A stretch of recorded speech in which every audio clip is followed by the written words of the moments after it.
চারিদিকে ছিল বর্ষণ সিক্ত। মাঝে মাঝে এমন হয় আকাশ নিচে নেমে আসে, গাছগুলি দুহাত বাড়িয়ে ডাকে, এসো এসো। বোঝা যায় এখন এই পৃথিবী মানুষের জন্য নয়, বস্তু বিশ্বের মধ্যে রয়েছে গহন কোনো বাণী।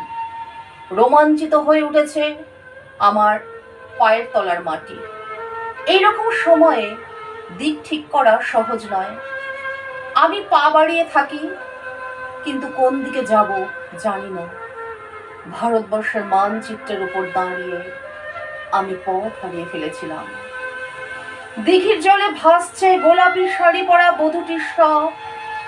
তার পায়ের আলতা ধুয়ে যায়নি, তার হাত ভর্তি সবুজ কাচের চুড়ি, তার ওষ্ঠ অধর তীব্র বিষের দাহে নীল। যারা সহজে চিৎকার করে তারাও চারিদিকে দাঁড়িয়ে স্তব্ধ। ভারতবর্ষের মানচিত্রের উপর দাঁড়িয়ে আমি পথ হারিয়ে ফেলেছিলাম। চতুর্দিকে সবকিছুই অচেনা। দুদিক দিয়ে মানুষ আসে যায়, কেউ থামে না, কেউ চোখের দিকে চোখ ফেলে না, কেউ আমার কথা বোঝে না, আমি কারুর কথা বুঝি না। কারুর হাতে উজ্জ্বল নীল রঙের বল, কারুর হাতে পাংশু রঙের থালা।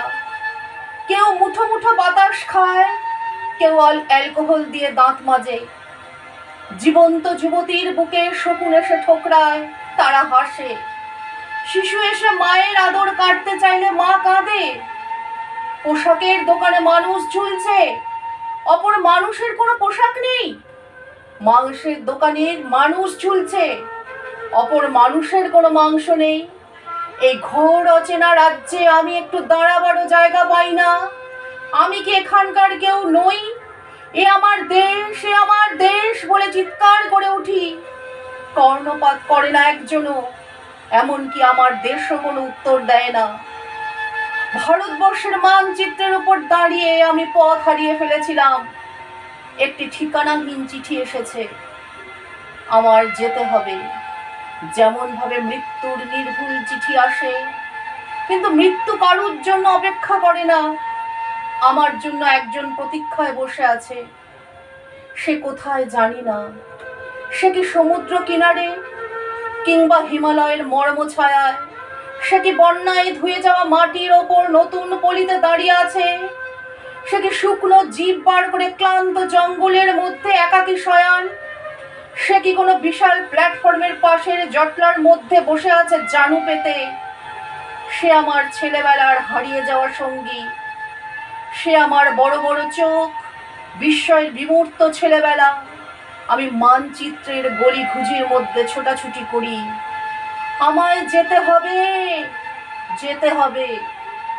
ভারতবর্ষের মানচিত্রের ওপর দাঁড়িয়ে আমি পথ হারিয়ে ফেলেছি। সেই ধান ক্ষেতের জায়গায় এখন ধান ক্ষেত নেই। সেই নদীর ভিতরে নেই নদী। নগর উড়ে গেছে শূন্যে। সেখানে সব ছাদ খোলা মানুষ, সেই একই মানুষের মধ্যে অন্য মানুষ। রক্ত ছড়ানো গধূলি আকাশের নিচে এক অলীক দেশ। একদিন যারা অনুসরণকারী ছিল, আজ তারাই পলাতক। মহাকুর্মের পিঠে এক অন্ধ লিখে যাচ্ছে ইতিহাস। এক জননী তার প্রতিটি সন্তানের জন্য একটি করে মুরগির ডিমও প্রসব করতে পারেনি। এই তার খেয়ে।